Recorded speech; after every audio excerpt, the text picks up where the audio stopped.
Hey, you! Yes, you, watching this video right now. You want to check out some awesome art? Well, not for me personally, because I suck at it. Well, now you can. With the link in the description below, you can check out OpalMechaArtStudio on DeviantArt. They got crazy awesome art over there, and some of that art is from this very channel on my thumbnails. Wow! I mean, it's amazing, right? So, with the link in the description below, you can check out OpalMechaArtStudio at DeviantArt.com. I know you want to, but now I will stop talking and send you on to the video. So be awesome, stay awesome, enjoy the video. Hello everybody, my name is Wyatt and welcome to the first official review of One Night of FLUMPTY'S. Now this is something I normally wouldn't do, but this game had a lot in my heart and I thought, hey, why don't I make a review over it? Well, it was actually Mechanical Nightmare Fox's idea, and he's here joining us today. Hello. So, we're going to talk about One Night of FLUMPTY'S 1, 2, and 3. So, how about we get started now?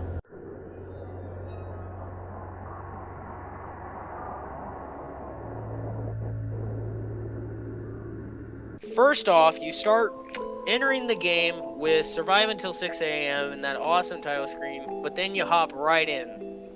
Looks just like Five Nights at Freddy's 1 when you hop right in. And then FLUMPTY apparently calls you, and apparently he says this. Hi, I'm Flumpty Bumpty. I'm an egg. I'm immune to the plot, and I can transcend time and space. Also, I'm coming after you.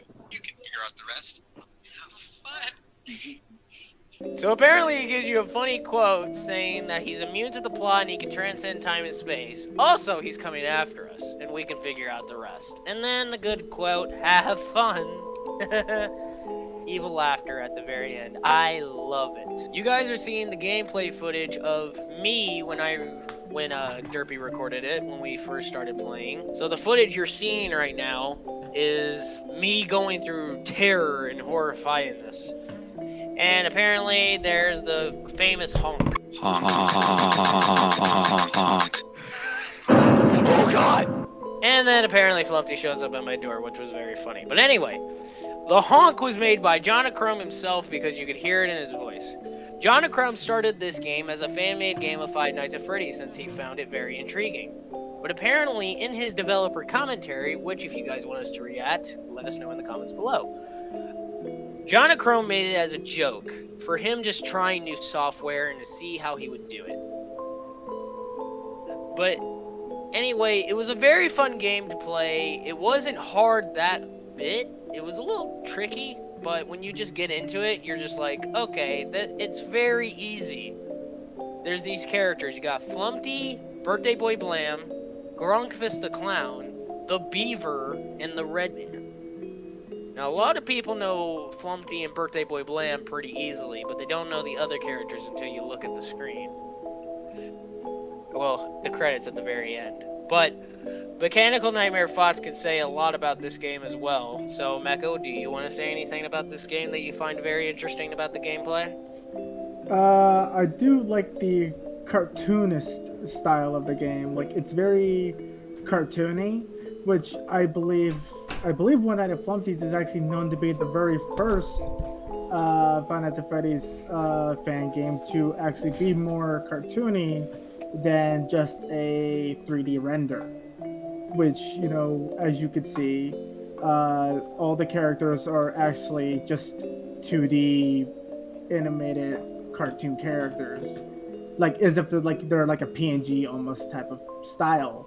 Exactly. Which they basically are. It's literally PNGs coming after you. Like the Beaver here, for instance. In the beginning, when you meet the Beaver, he's reading a newspaper. He doesn't come to your door at least till like, I don't know, till close to 3 a.m. to 5 a.m. because he did kill me in this one particular video when I was about to beat it on the first try. Like, you can see him right here. But the funniest thing is that he's got a toilet paper right here. But when you look at him next time, all the toilet paper's gone. So I'm curious if that's kind of like a interesting fact about the Beaver. Like, because you can see Birthday Boy Blam was just right there, just standing. And there's FLUMPTY at the door. I love it how sudden it is. Like, just like Five Nights at Freddy's, it was really good to see them come up the doors. But I can agree, because Jonochrome did say this in his developer commentary. A fan said that they wish that the beaver would come on both sides of the doors instead of just the one side like Foxy. And it would make more sense, and it was more fun. But then Jonochrome carries that into One Night at FLUMPTY'S 2, which we're going to discuss in a minute. But how about we talk about the next thing, the jump scares. So this was my first attempt almost beating the game, and apparently here's where the death comes along. Look how real that jump scare is. You can see when the beaver's on the toilet, his teeth are white, but here it's yellow. You can hear this eerie sound when he shows up. Pretty horrifying if you ask me. But other than that, it was really fun to play the game. I really enjoyed it. The jump scares are good. It was very funny to me. Oh, and here's Birthday Boy's blend. Pretty horrifying too. You can see how long of a elongated mouth he has with the bottom teeth, when they're all crooked and sharp, especially with holes. Why? So why might be a copy of? Why does Birthday Boy Blam literally remind me of a big piece of cheese? A big block of cheese. Let's play back speed to slow-mo, because I actually want to show something very interesting about the beaver when he walks down the damn hall. So now I'm playing the footage in slow-mo, and I think I'm about to check the cameras in just a minute. Okay, there goes my mouse. There's Flumpty. I think the beaver's about to run. Or is he? Okay, he's run out. So you get that moment where when you look at the toilet, it says I've run out. And then we get this one little moment. Look at his feet! Did you see his feet? His feet are knives. Or cleavers, if what somebody said. Look at his feet. When he's sitting on the toilet, he had his normal feet. But when he's running, he's got cleavers on. Apparently. And that was really fun to see him run like that. Really well done. Really well animated by Jonochrome. But other than that, I could say for the fact that, in my honest opinion of the whole game itself, it was very fun. Like Mecha said, it's very cartoony. It's different than being like in the real life scenario. Want to talk about hard-boiled mode? How that was for you? Hard-boiled mode was stressful, but I was able to beat it in 3 tries, just like I did the normal night. Hard-boiled mode is a bitch. You have to be very strategic about your power.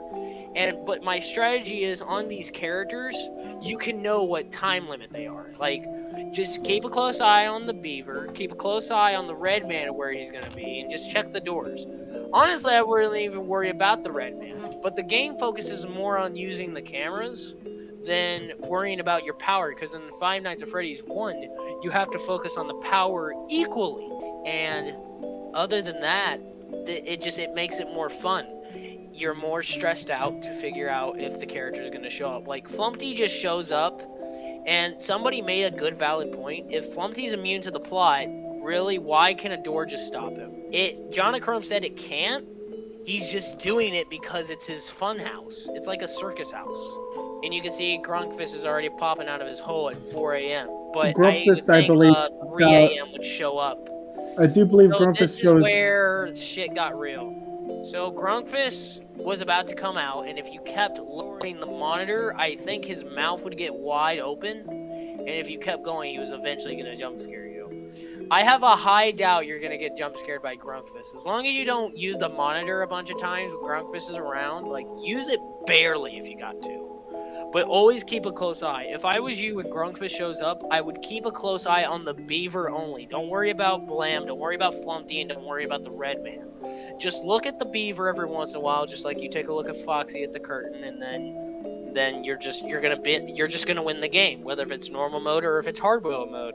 But in normal mode, I would consider using all the cameras because it's not really that difficult. But in hard-boiled mode, yes. Use the strategy of just keep an eye on the beaver at all times. Don't worry about any of the other characters. Just check the doors and just check the beaver every once in a while. That is because in hard-boiled mode, Grunkfist actually comes around 2 a.m. instead of 3. So you can't stay on the cameras that long, and it's better not to fuck around on the cameras because you're gonna get your ass jump scared by a fucking character at some point. Because the reason why it's easier in normal night is because Grumpus comes around towards the end of the night. Yes, and apparently, and you gotta watch out for the beaver as well. In normal night, you have to watch the beaver at 5 a.m. He will attempt to jump scare you again. He will attack 2 times in normal night. And I think in hardboiled mode, he'll just attack whenever he wants to. But what I find very funny about this game is that it's not even 6 a.m. when you win. See, you can see it's 5 a.m., but it's not 6, it's ham. Meaning you technically didn't really survive at 6 a.m. But you win anyway, so that's my review for One Night of FLUMPTY'S. And that goes for both normal and hardboiled mode. You know, Yes. it's not 6 a.m., it's ham. The next video we're going to look at is One Night of FLUMPTY'S 2. And it was very fun to play this game because when you start off the game, you get this new title screen of FLUMPTY'S face being on a record player. And honestly, I find it very, very edgy for that.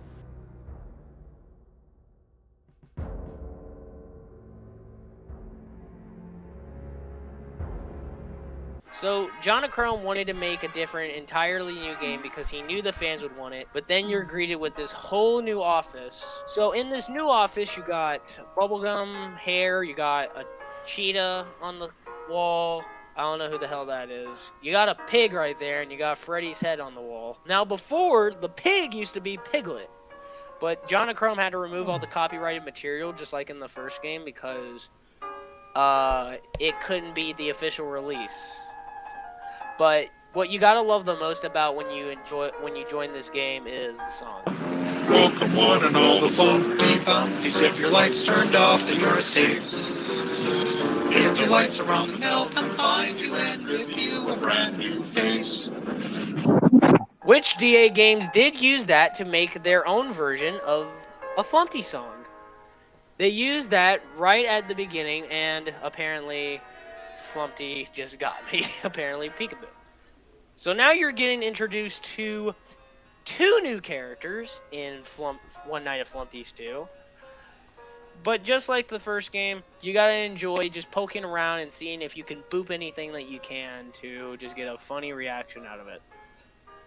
And in this new game, you get introduced to the light switch mechanic and the vent mechanic, which hints the reason why the owl exists. Because if you guys don't know, in the second game, there's a secret when you enter the game, which I think did appear on my screen, which was the beaver died and he fell in the toilet. And apparently that pig smiled at me. It really scared the fuck out of me. And so I did tell Editor Mecha to play an instant replay so you guys could be able to see it really well of the pig looking at you. What I love the most is I love it when FLUMPTY is just right there with his little hat, like he's ready to pour him some kind of show because he's that funny of a cartoon character in my opinion. And of course you got the Declaration of Independence, we the people, right there. At least I think that's the Declaration of Independence. I'm not that good at history. But through the whole time, you get introduced to 2 new characters, which is the Owl and Eyesore. The Owl comes through the 2 vents you see on the very top, which he comes through that vent just right there. You just saw that animation. These 2 vents he comes through, and you have to close the right vent of the camera he does come down. Now, with my strategy with the Owl, if you guys want to save yourselves from getting exposed if you're that scared, take a glimpse look at the Owl, and if you see a vent, and if he's gone off his stand, and you see a vent that he's not coming down, then you'll know the other vent is the vent he's coming down. And what I did in hardboiled mode is I used that specific strategy to beat it. And then when he did that, because you're saving yourself extra time before the Owl gets there, as long as you don't look at the camera. But other than that, all you have to do is just close the right vent, he makes a bang, then you know he's back on his stand. Birthday Boy Blam moves in a certain direction. If I can get my camera back up, there we go. He starts off in Cam 6, then he moves his way to Cam 3, then he moves his way to Cam 7, and then he comes to your door. Then he just starts the pattern over and over again. FLUMPTY just goes anywhere around the cameras except the vents. He'll go everywhere else. He'll go in 7, 6, 1, 2, and 3, except for the vents. The vents is where the owl will come down. So apparently when you look at the owl in Cam 3, he's right there. He could fly here, or he can fly here. And you got the red man pop up apparently. So the red man is still in the game. He just comes in a pop-up, and if you do not cancel the pop-up in time, it'll glitch your screen and he'll eventually jump scare you. Grunkfist, the impatient clown, which Jonochrome calls him, comes in on a patience meter. And apparently we can see a jump scare that's going to happen here. There we go. Who got me? I think it was the owl. So, like I said, if you don't close the right vent, the owl's going to come out of that vent, and he's got the red eyes, and then boom, he's got you. It's that simple. But the jump scare isn't actually the same jump scare. It's actually different. So let's actually take a look at the owl's jump scare if we don't. Why we're here. It's just a little bit of opera music, I could say, in my honest opinion. And you get this new game over screen because in the first game, you see a pan with your eyes in it, like cooked like fried eggs. But now you're introduced to a slicer, which I bet is when you make an omelet, I think that's what they use to make an omelet perfect. Love it. But what was funny about this moment is that Brisk was asking if we could mute the song, but then Mecha thought we couldn't do it, and then he had to cue that one very moment just to make clarification. Bruh. But what's so pissy about the light switch, is I can agree with Markiplier in his One Night of FLUMPTY'S 2 playthrough, is he doesn't like it that the light switch is so close to the camera. In my opinion, I feel like that the light switch should be at least like a control. Like you should use a control, like One Night of FLUMPTY, not One Night of FLUMPTY'S, Five Nights at Freddy's 2, which I believe if you use control, I think you can put down your mask, or it's like in certain kind of games. I think that would have been more efficient if he could do that, like if Jonochrome did the control button for the light switch turn off, because it would have made it more of an effective game, because you'd have to hit control at that point, because you could either switch it off with your mouse or your control, but he wanted to make it that way because it makes it more easier. But it's a bitch sometimes. And first off, you got no doors, so the light switch mechanic, he got the idea of the light switch mechanic because Jonochrome actually had a dream about One Night of FLUMPTY'S 2, which there had been monsters that would come in a door just like that, and if they saw him, they would attack him. But there was a light switch in front of him, and all you had to do was shut off the light, and the monsters wouldn't see him. But apparently he left the light on, and a monster attacked him, charged at him, and he was in a garage complex, which is how he got this idea of a garage complex. And the thing about the exposure meter, because the original idea of One Night of FLUMPTY'S 2 was Jonochrome was going to have the characters, if they saw you, they were just going to attack you. But he didn't want to do that because the gameplay would have been garbage. It would have been hard for the players to know exactly when the characters were going to show up, because they'd have to look around and know when they were going to show up. What I love a lot is, like, I agree with Jonochrome. He added that peekaboo animation on FLUMPTY because FLUMPTY's he's that heart-loving of an egg. Then the exposure meter got added to the game. So Jonochrome had another idea where he had a Mario dream, and apparently there was an exposure meter where if Mario's enemies saw him, they would attack him if the exposure meter was full. So Jonochrome woke up from the dream, and I think he said like 8 or 9 hours later, he said, wait a second, I can use that idea. So that's how the exposure meter got into the game, and the game was actually way better. So when Blam always comes down to get ready to be at your door and One Night of FLUMPTY'S, and in One Night of FLUMPTY'S 2, apparently Jonochrome had this comic where Birthday Boy Blam met a counterpart called Kevin Jr. So when he has the Kevin Jr. outfit on, it means Blam is coming to come after you. And apparently where that alien was sitting, there used to be a Luigi there for the Five Nights at Wario series that was created by Wario. Or no, it was by Wario, yeah. Wario, I don't know. But anyway, like I said, he had to remove all the copyrighted material out of the game. And if you see Blam just gone, you got like a split second to turn off the light, which I just did. And... Nablava. There he is. So when Blam comes to see you, he's got that friendly fucking look on his face. Like he's ready to just smile with you, I guess. I love it, but what the greatest thing about it is that he makes a walking away animation. And Jonochrome pointed out, you can turn on the light when Blam walks away because he's not looking at you. And I love that because it makes Blam more of an efficient character if he's just going to walk in the same pattern. So Grunkfist is in this circus-like complex, and he has a patient meter. So Grunkfist is so impatient, he's going to have a timer for his patients. So my strategy is for normal night, you can look around the cameras, but mostly check Cam 3 and Cam 2 because Grunkfist and the owl are the most important, because if the owl gets you, even with the light switch turned off, he's an owl, and owls are nocturnal. They can see night. They have night vision, like the military. But Grunkfist, as soon as his patient meter goes down, like low enough, then it's time for you to turn off the light. He appears closer to you, and it's easier for him to get you if you don't shut off the light in time, because he's closer to you, which Jonochrome also pointed out. He's closer to you, unlike Blam and FLUMPTY, they're farther away, so they can't really see you that well. But since Grunkfist is even closer to you, it's way easier for him to get you, and your exposure meter will go up faster. But as soon as Grunkfist goes back in the portal, you can turn on your light. Now let's talk about Eyesore. Eyesore is that big pot of holes. Oh, there was Golden FLUMPTY right there.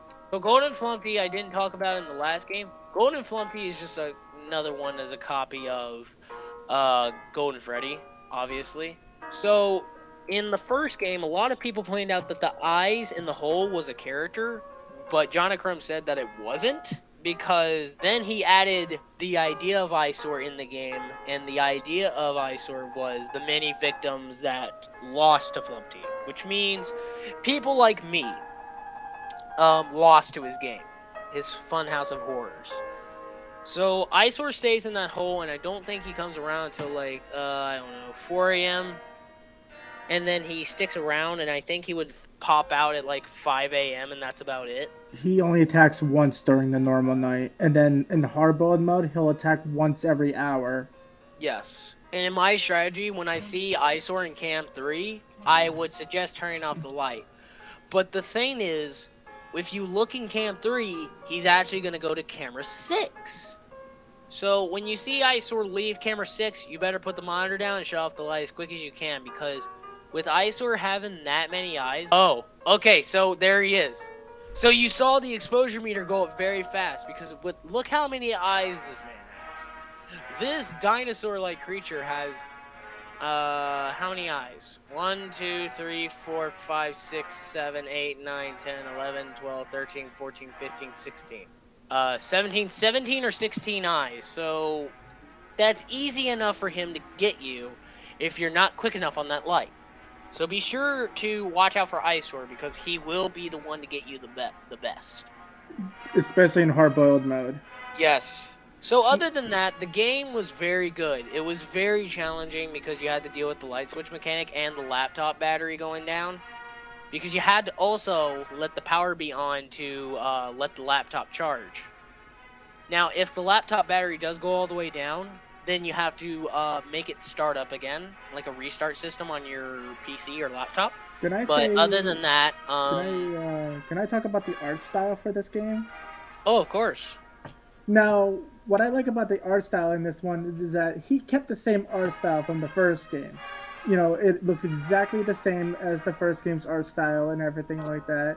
But I do like that he included, you know, a new location and new mechanics for this game. But the art style is still very spot on, very good looking, and still that lovable PNG. You know, and also the camera. You know, the fact that like the camera looks like this like static looking thing is just a great touch. Like, I don't remember if there was much static in the first game, but there's a lot more static. There's a lot more static in this game for the camera movement, which is a nice touch. And definitely, I like that he added the Freddy head from FNAF. Does, you know, the show dedication that he had to the FNAF community. And also in hard build mode, if you didn't know, the song is actually a remix or a distorted version of the Torador March from FNAF. Yes. But other than that, in conclusion of One Night at FLUMPTY'S 2, like I said, it was a very fun game, but then you get this ending. Instead of ham, instead of going to 6 again, it's spam. Which, who doesn't love doing spam? Then you get this awesome 8-bit NES animation for the credits. So basically, you beat the game, but you still didn't make it to 6 a.m. Yes. That is the occurring joke. Because even though One Night at FLUMPTY'S 2 doesn't have a plot, I could say if it did have a plot, the plot would be, even though you made it to the end, you didn't beat 6 a.m. So honestly, a lot of people are taking the strategy that it's an ending loop. But anyway, hard-boiled mode was a bitch. But in my opinion, just make sure to look out for the owl and Grunkfist the clown, and also keep an eye out for Eyesore. But also check around the cameras every often. But anyway, let's move on to the game that really had me emotional. Very emotional damage. One Night at FLUMPTY'S 3. So in this gameplay, you get a new title screen once again, and this time, FLUMPTY looks very bloody. Like he does not even look happy to see us back again.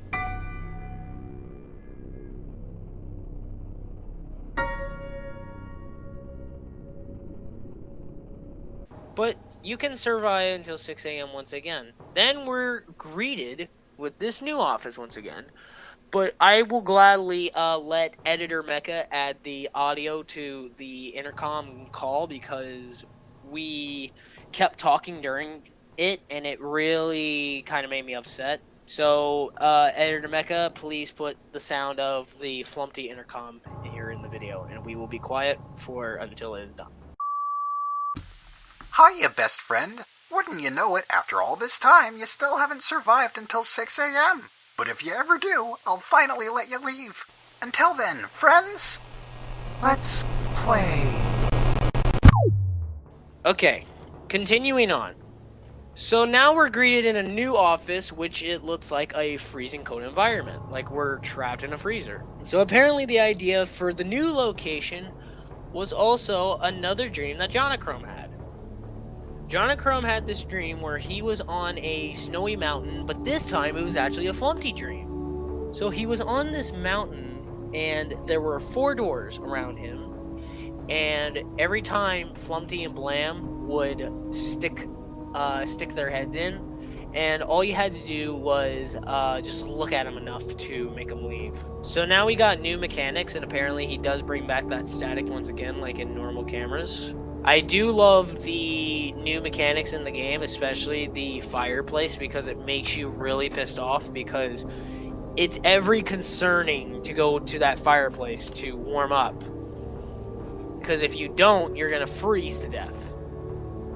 I mean, literally, you're gonna freeze to death, because you're gonna freeze up and then one of the characters are gonna kill you.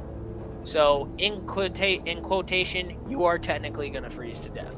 The thing I love about this mechanic, if you guys saw that, which right here, the owl is now dead. And he choked on a urinal, which apparently is a toilet against the wall.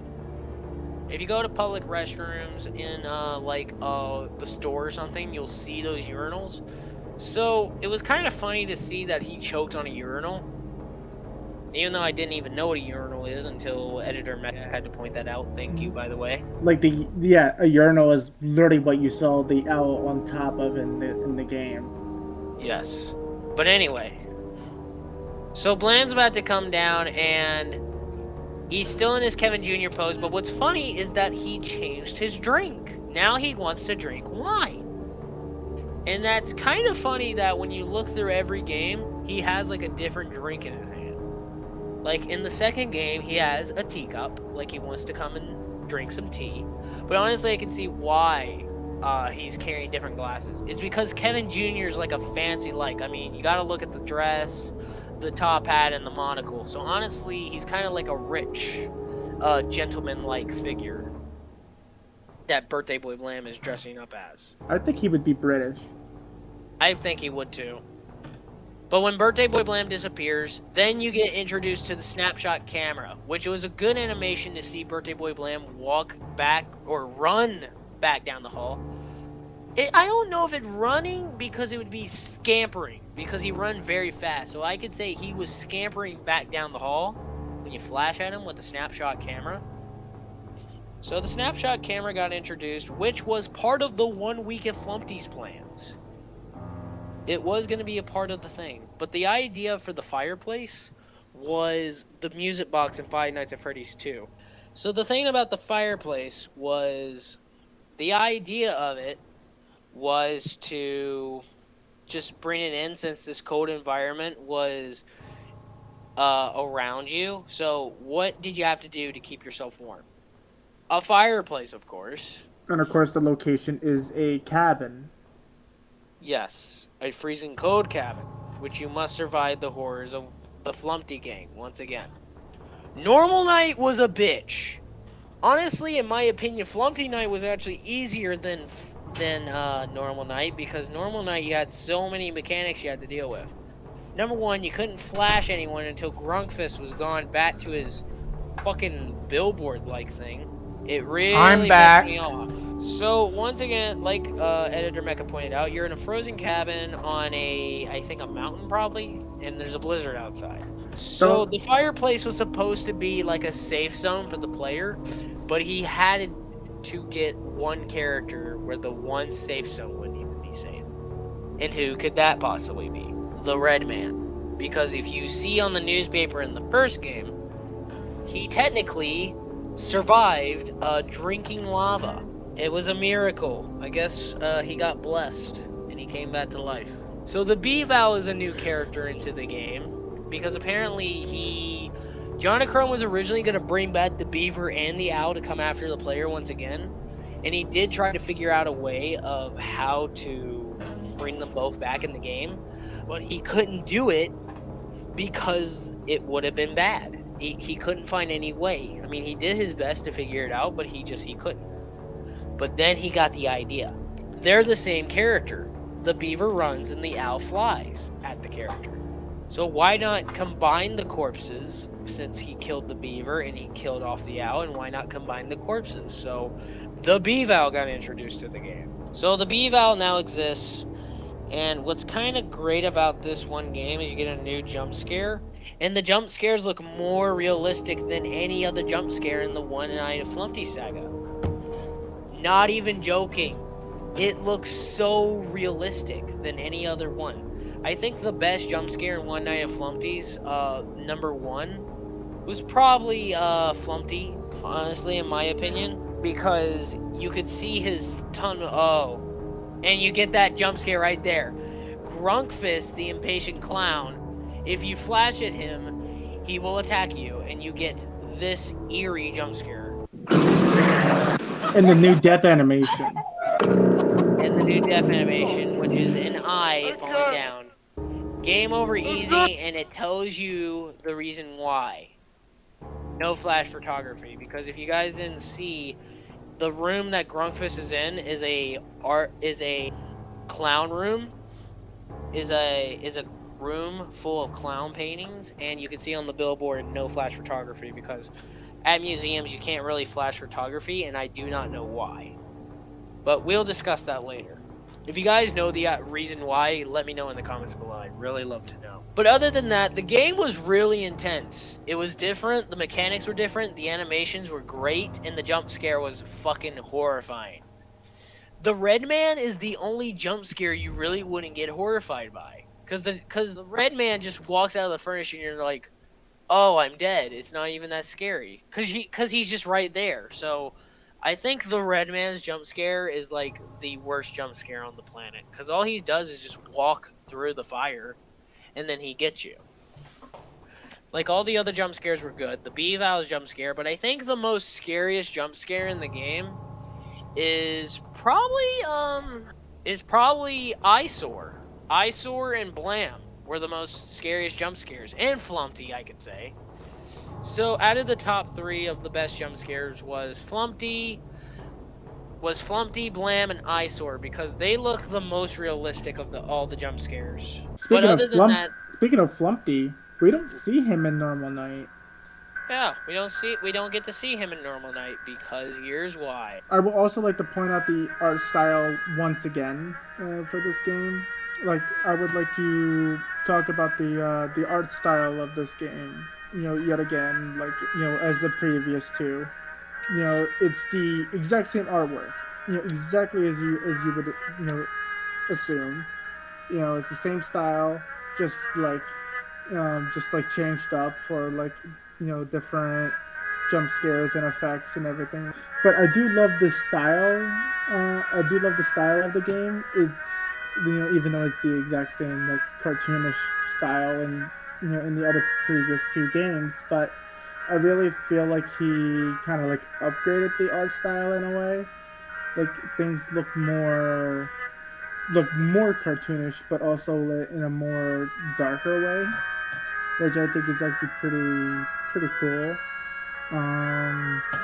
You know, even though the art style seems the same, everything's also in a PNG style as always and everything, but I do like the detail of, like, all the rooms, you know, the camera rooms, all that stuff. Like, and I do like the introduction of, like, the new mechanics, you know, like having a furnace to warm you up, and, like, also having, like, the flash mechanic as well, which is pretty interesting. Let's talk about why Flumpty wasn't in Normal Night. Because of this. Flumpty Night.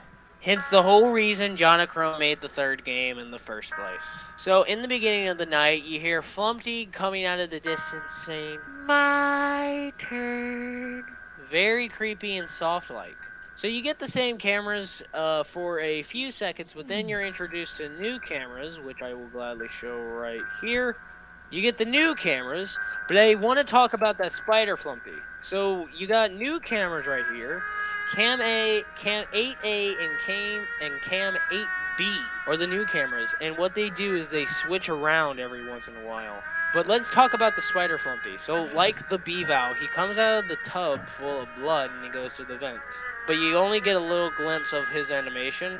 But all you have to do, but I love how he moves to the vent, because Jonochrome actually said he really loved it that he pulled that off, of making that happen. And apparently during this one of the Flumpty Night, I actually beat it on my first try. Because if you guys didn't hear, the truth is that I played Flumpty Night once, and it was garbage.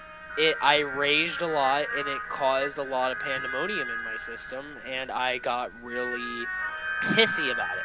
Flumpty Night was really fun. It was very challenging. It was new to me. It really pissed me off. At the very end, it really got me shivering.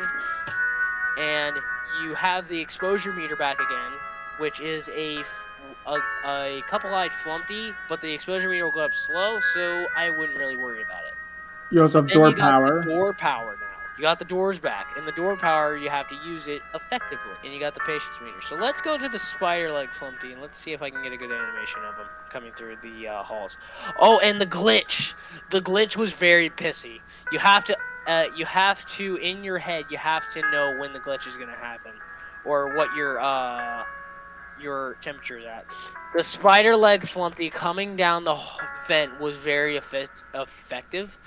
Honestly, Jonochrome, if you watch this, please, if you updated the game, I really wish you had the Bevow crawling through the vent, because it would have made it more scarier and more fun. But I don't really care. It's your game. It's your rules.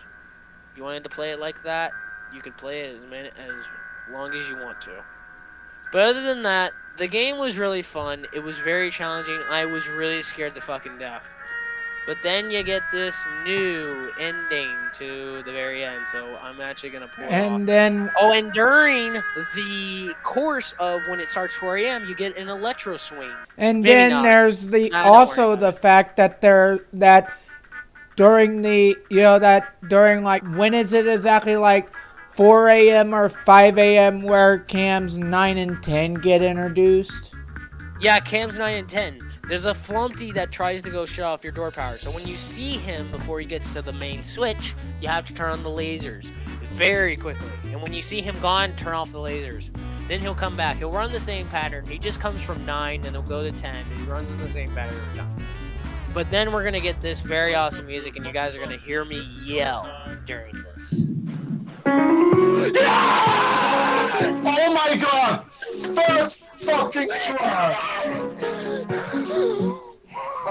You get introduced to Salami, and you get this ending where Flumpty is showing you the very exit. Very effective, if I say to myself. It was very fun to see Flumpty just letting us go, but then when you get outside, it looks like hell. And you get the new outro, which is really nothing much, but then just Jonochrome putting it on paper. And I did make like a little thing. But if you guys actually want to see something truly crazy, when I played the new Hardboiled mode, it actually goes to 6. Hardboiled mode was a bitch. At the very beginning, it starts off with the normal crew, and then at 3 a.m. it switches to Flumpty Night. But then you get this ending. Yeah! It actually turns 6 for you this time. Once again, Flumpty shows you the exit, but then you're greeted with New Dork City, which is honestly a reference to New York City. But at the very game, this is when Flumpty calls his curtain call and this very sad message that he leaves for us. I'll miss you. I'll miss you.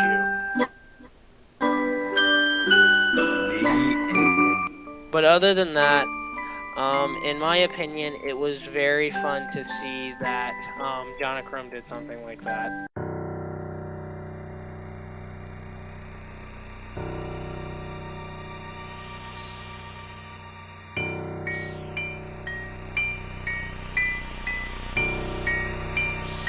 It was very fun. It was very sweet to see him do that. So during the whole course of the game, it was very fun. Jonochrome, I want to thank you personally very much for making a game that everybody has loved. Even as a long joke, you made something that warmed my heart and many others. So all I have to say, Jonochrome, thank you for making such an awesome game. And thank you everybody so much for listening to this amazing review of One Night at FLUMPTY'S. Before we go, what would you rate One Night at FLUMPTY'S 1, 2, and 3? 1, I could rate it to a 8. Number 2, I could rate it to a 10. And number 3, I can definitely rate it to a 10. So what would you rate it overall? Well, 10 is 20, and 8, that would be 28. So it'd be 28 altogether. But overall, I would give it a 100% rating because it was really good. I find it really fun. It didn't make any sense, but that's the whole point of One Night at FLUMPTY'S. It didn't make any sense, and it was great. But anyways, that's all I gotta say now. Like I said, thank you everybody so much for watching. I hope you guys enjoyed this review of One Night at FLUMPTY'S. And Jonochrome, thank you for making an amazing game. Thank you. And big shout out to Scott Cawthon. He quit Five Nights at Freddy's. And Scott, you made a game that really brought everyone to their feet. Thank you, Scott. We'll always have you in our hearts. But thank you, Mechanical Nightmare Fox, Queen Derpy Hooves, for joining me in this video. And for now, we're going to sign out here. So thank you everybody so much for watching. Be sure to like, subscribe, and hit the bell to be notified about more videos coming soon. Thank you everybody so much for watching. Be sure to like, subscribe, and hit the bell to be notified about future videos. Be sure to check out OpalMechaArtStudio and DeviantArt.com. Link in description below. And Mechanical Nightmare Fox's channel and Queen Derpy's links in description below. But be sure to subscribe to mine because you guys are going to see a lot of crazy action here. But anyways, that's all for now. Thank you everybody so much for watching this awesome review. And as always, we will see all of you in the next video. Goodbye, Flumpty. And bye-bye! Bye.